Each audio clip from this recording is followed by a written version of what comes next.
আল্লাহ আমার রব, এই রবি আমার সব।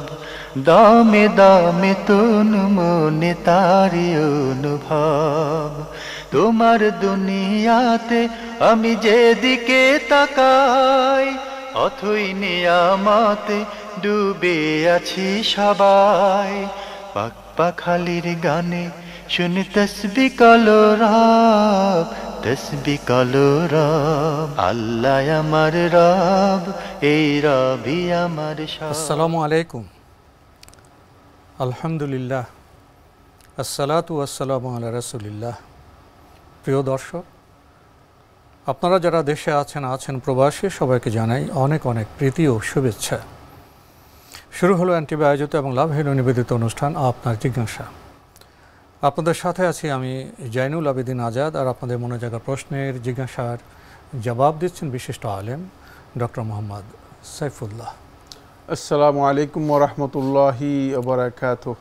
প্রিয় দর্শক, চলুন তাহলে জিজ্ঞাসার জগতে। শুরুতে একটি ইমেল পাঠিয়েছেন মোহাম্মদ জসিম উদ্দিন। লিখেছেন, চোরাই পথে অর্থাৎ ট্যাক্স ফাঁকি দিয়ে বিদেশ থেকে কোনো বৈধ পণ্য যেমন চিনি, শাড়ি ইত্যাদি দেশে এনে ব্যবসা করলে সম্পূর্ণ ব্যবসা হারাম হবে, নাকি শুধু ট্যাক্স ফাঁকি দেওয়াটা হারাম হবে? ধন্যবাদ এই ভাইকে। আপনি প্রশ্ন করেছেন যে চোরাই পথে যদি কোনো ব্যবসায়িক পণ্য কেউ আমদানি করেন ট্যাক্স ফাঁকি দেওয়ার উদ্দেশ্যে, তাহলে তার এই বৈধ মালামাল ক্রয় বিক্রয় করা এটা কি হারাম হবে? না, ক্রয় বিক্রয় এটা হালাল। আপনার মালামালের ক্রয় বিক্রয় পদ্ধতি এটা হালাল, যদি আপনি সেখানে কোনো ধরনের প্রতারণা অথবা হারাম কোনো পদ্ধতি অনুসরণ না করেন। কিন্তু আপনার এই আমদানি করার যে পদ্ধতি সেটা ট্যাক্স ফাঁকি দেওয়া, এটা মানে নাজায়েজ, এটা হারাম নয়। মানে হারাম তো শরীয়তের বিধান দ্বারা সাব্যস্ত হতে হবে, এটা হারাম নয়, এটা মানে ইসলামে নাজায়েজ বা নিষিদ্ধ কাজ, সঠিক নয়। সুতরাং এর কারণে আপনি গুনাহগার হবেন। এটাকে হারাম বলার বৈধতা আছে কিনা বিশুদ্ধ বক্তব্য হচ্ছে এটাকে হারাম বলার বৈধতা নেই। কারণ এটা একটা বৈধ পদ্ধতি আমদানি করার জন্য। রাসূলুল্লাহ সাল্লাল্লাহু আলাইহি ওয়াসাল্লাম মুস্তাজলিব, যে ব্যক্তি আমদানি করবে, আমদানিকারকের জন্য আল্লাহ রাসূল সাল্লাল্লাহু আলাইহি ওয়াসাল্লাম দোয়া করেছেন। তো আমদানি করবেন তিনি, তো আসলে মানুষের সুবিধা করতেছেন। এখন এর ফাঁকে ট্যাক্স এবং ইত্যাদি দিয়ে এখানে একটা কাজ গর্হিত নাজায়েজ, জি, এর মধ্যে ট্যাক্স এবং ইত্যাদি দিয়ে অনেক ক্ষেত্রে আমদানিকারককে নিরুৎসাহিত করা হচ্ছে। ট্যাক্সের বৈধতা আছে, কিন্তু সেটাও একটা পরিমিত মানে পদ্ধতি বিষয় রয়েছে। এই জায়গায় আসলে ইসলামী শরিয়াতে যেহেতু ট্যাক্সের বিষয়টি মুসলিমদের জন্য কতটুকু প্রযোজ্য কতটুকু প্রযোজ্য নয়, এই বিষয় নিয়ে আলেমদের ইখতিলাফ আছে।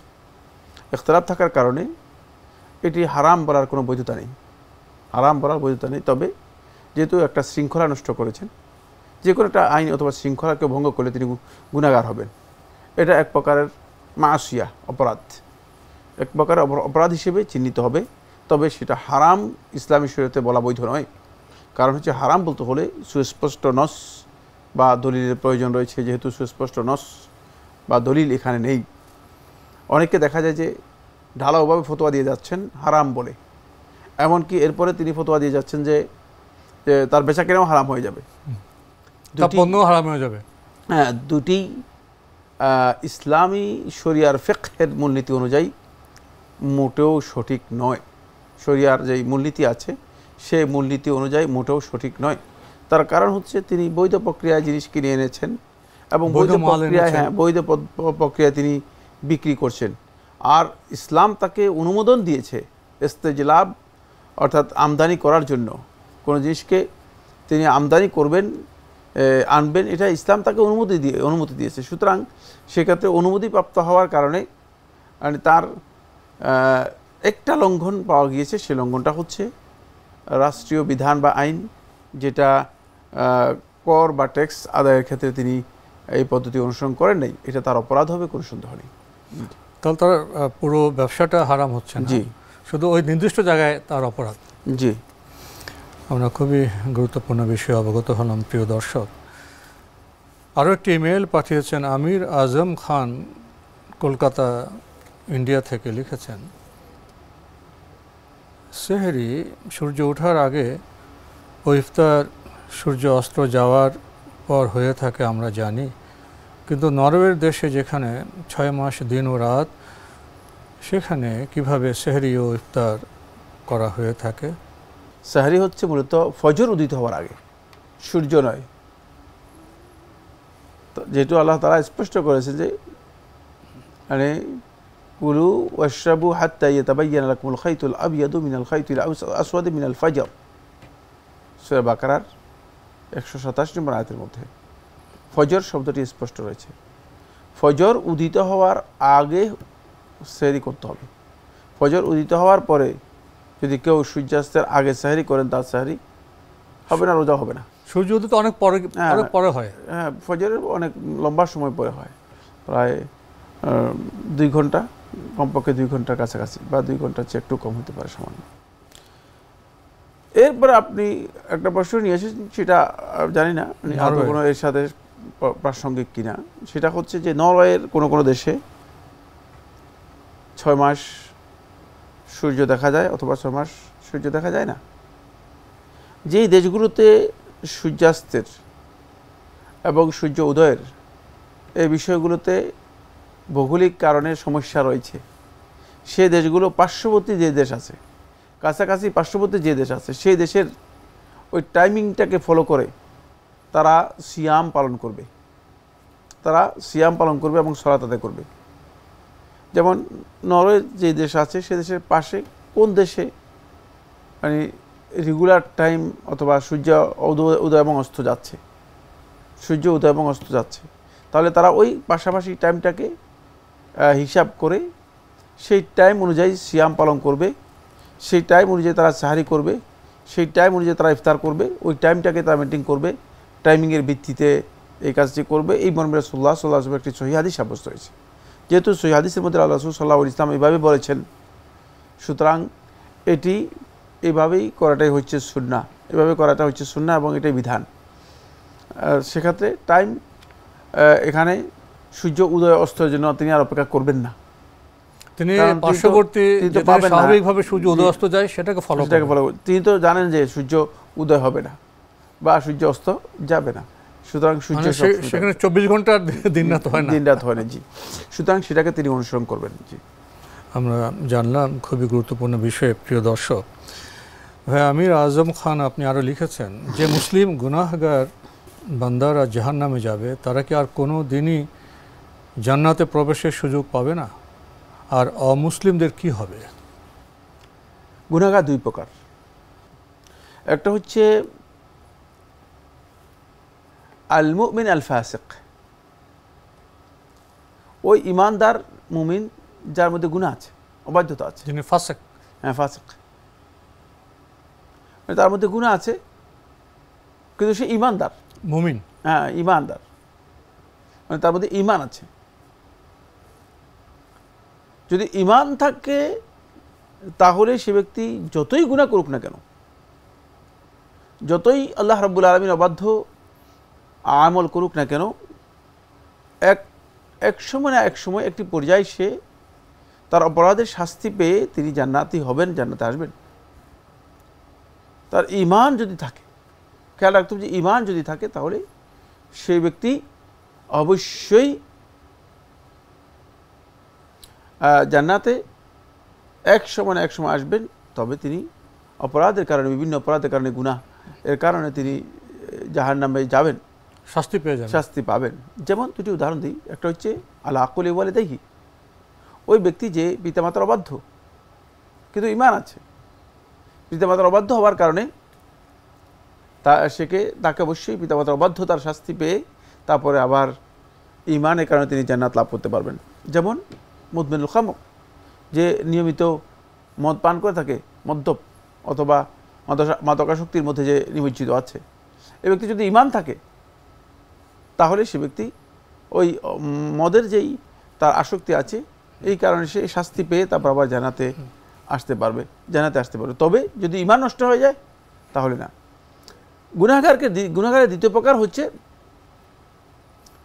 ওই ব্যক্তি আল মুমিন আল মুনতাকিদ লিঈমানিহি বিল ফিসক, যে ব্যক্তি মুমিন নিজে দাবি করে কিন্তু অপরাধ অন্যায়ের মাধ্যমে নিজের ঈমান ধ্বংস করে দিয়েছে। হয়তো হ্যাঁ, হয়তো ঈমান নাই হয়ে গিয়েছে, কারণ ঈমান গুনাহের মাধ্যমে গুনাহ করতে করতে ঈমান নাই হয়ে যায়, ঈমান নাই হয়ে যায়, মানে সে হয়তো বেখবর, কি ভাবছে আমার নাম তো মুসলিম, নাম মুসলিম, অথবা এমন কোনো আমল করেছে যে আমলটি তার ঈমানকে বিনষ্ট করে। সে নিজেকে দাবি করছে, মনে করতেছে সে ঈমানদার, হ্যাঁ সে ঈমানদার, কিন্তু সে আসলে ঈমানদার নয়। সে মনে করে যে আমি মসজিদে, যেমন এর উদাহরণ হচ্ছে ওই ব্যক্তির মতো, যে ব্যক্তি মসজিদেও গিয়ে জামাতে সালাত আদায় করে, আবার কবরে গিয়েও সিজদা করে, আবার কবরে গিয়েও ফুল দেয়, আবার বিভিন্ন বেদিতে গিয়ে কি করে সেখানে ফুল দেয়। এই ব্যক্তি মূলত মানে নিজেকে মুমিন দাবি করছে বা মুসলিম দাবি করছে, বাট সে মুসলিম না, সে মুনতাকিদ লিঈমানিহি বিল ফিসক, সে গুনার মাধ্যমে, অপরাধের মাধ্যমে তার ঈমানকে কি করেছে, বিনষ্ট করে দিয়েছে। এই ব্যক্তি জাহান্নামী হবে চিরস্থায়ী, কারণ সে তার অপরাধটা ভয়ঙ্কর, ঈমান তো নেই, গুনাহ তো আছেই, উপরন্তু ঈমান নেই, মূলধন নেই। মূলধন যিনি হারিয়ে ফেলেছেন তিনি চিরস্থায়ী জাহান্নামী হবেন। এরপর আপনি প্রশ্ন করেছেন অমুসলিম ব্যক্তি চিরস্থায়ী জাহান্নামী, সে দুনিয়াতে যতই ভালো কাজ করুক না কেন, যেহেতু তার ঈমান নেই, প্রত্যেকটি নেক আমলের জন্য মানে এর মানে প্রথম যে ইউনিট, মানে মূল একক হচ্ছে ঈমান। ঈমানকে আমাদের দুনিয়ার পাসপোর্টের মতো, ঈমানের পাসপোর্ট না হলে ব্যস্ত যাওয়া যাবে না। এটাকে নাম দেওয়া হয়েছে Betaka card, ID card, Betaka তাওহীদের card, মানে এটা মুসলিম মানে ঈমানদারের পরিচয় কার্ড। এই কার্ডটুকু যদি কারো না থাকে তাহলে তিনি আর জান্নাতে প্রবেশ করতে পারবেন না। আমাদের হাতে একটি চিঠি, পুরনো চিঠি, অনেক প্রশ্ন পাঠানো হয়েছে। আয়েশা মার্কেট, শনি রাখসা, ঢাকা থেকে লিখেছেন, আরশের নিচে যারা ছায়া পাবেন তাদের একটা বৈশিষ্ট্য যে তারা আল্লাহকে স্মরণ করেন ও তাঁদের দু চোখ অশ্রুপাত করে। এর ব্যাখ্যা কি? এখানে কি শুধু মৌখিক জিকিরকে বোঝানো হয়েছে? অর্থ উপলব্ধি করে কি কাঁদতেই হবে এ ফজিলত পেতে? এখানে কি তাসবিহ পাঠ করার সময় কাঁদা বোঝানো হয়েছে? এই আমলটি কি একা ঘরে করতে হবে নাকি সবার সামনেও করা যায়? এ ফজিলত পেতে হলে বছরে কতবার এই আমলটি করতে হবে? খুব সহজ কথা, রাজুলুন ইয়াজকুরুল্লাহ, যে ব্যক্তি আল্লাহ রাব্বুল আলামিনের জিকির করবে, স্মরণ করে, ফাফাদাত আইনা, আল্লাহর জিকির তার অন্তরে এমনভাবে প্রভাব বিস্তার করবে যে তার চোখ দিয়ে পানি মানে গড়িয়ে পড়বে। তো স্বাভাবিক বিষয়, এটা কত স্বাভাবিক বিষয়, এখানে এত কথার কোনো প্রশ্নই আসে না, এত কথা আসবে না। আপনি এটা ওই ব্যক্তিরই পক্ষে সম্ভব যে ব্যক্তি সত্যিকার তার অন্তরের মধ্যে আল্লাহ রাব্বুল আলামিনের ভালোবাসা, আল্লাহ রাব্বুল আলামিনের ভয় এবং আল্লাহ রাব্বুল আলামিনের প্রতি তার আশা, এই তিনটি বিষয়কে পরিপূর্ণরূপে স্থান দিতে পেরেছে। যার অন্তর খুব কোমল থাকবে। হ্যাঁ, চোখের পানি তো এত সহজ জিনিস না, কঠিন হতে পানি আসবে না। সেই চোখের পানি হয়তো আপনি পেঁয়াজ লাগিয়ে চোখ থেকে বের করতে পারেন, কিন্তু চোখের পানি এমনিতেই অন্তর থেকে বেরিয়ে আসা সহজ ভাবে, হ্যাঁ সহজ বিষয় নয়।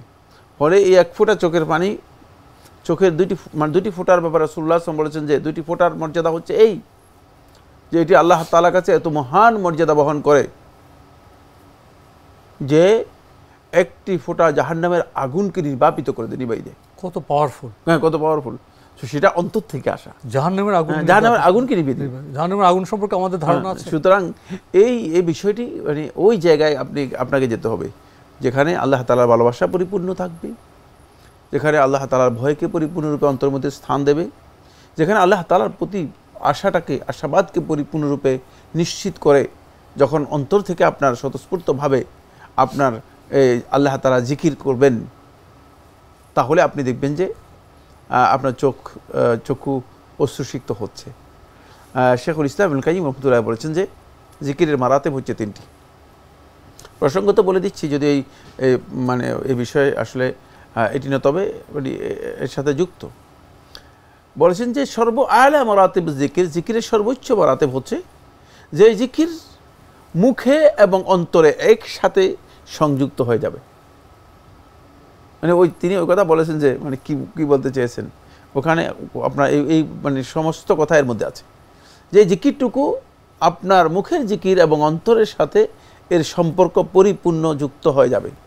যখন অন্তরের সাথে আপনার জিকির সম্পৃক্ত হবে, তখন আপনি দেখবেন যে মানে আপনার মুখের জিকির আপনার অন্তরের উপর এত প্রভাব বিস্তার করছে যে আপনি আল্লাহ রাব্বুল আলামিন সম্পর্কে আপনার ধারণাকে আপনি পরিবর্তন করতে বাধ্য, এবং আল্লাহ তাআলার ভয় আপনার অন্তরে এত বেশি জাগ্রত হবে যে আপনি যে কোনো মুহূর্তেই আপনার চোখ আপনাকে বলবে যে তুমি আল্লাহকে ভয় করো। অন্তর আর মুখ এক হয়ে যাবে, জি, কোনো পার্থক্য থাকবে না। জি, খুবই গুরুত্বপূর্ণ বিষয় আমরা জানলাম প্রিয় দর্শক।